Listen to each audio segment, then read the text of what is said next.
పోతన భాగవతము వామనావతారము ఈ కథని పరీక్షన్ మహారాజుకు ఒక మహర్షి తెలియజేస్తూ ఉన్నాడు.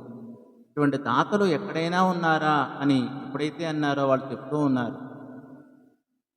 కలరున్ దాతలు నిత్తురన్ ధనములున్ కామ్యార్థముల్గొంచు విప్రులునే తింతురుగాని ఈ విని బలింబోలన్ పదాన్యుండు లేడలముండై లేడనగుండైయొనరించు నధ్వర శతంభా భార్గవానుజ్ఞచే బలి వేడంబడయంగవచ్చు బహు సంపల్లాభముల్ వామనా.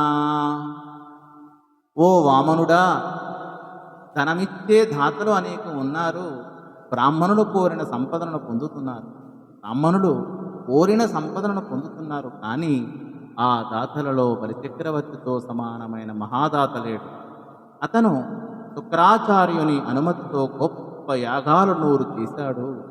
అతనిని అడిగితే నీవు గొప్ప సంపద సంపాదించుకోవచ్చు అని అన్నారు అని ఈ పద్యభావము.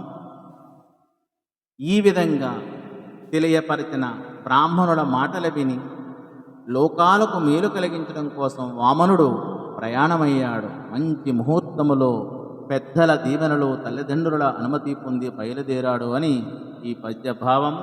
ధన్యవాదము.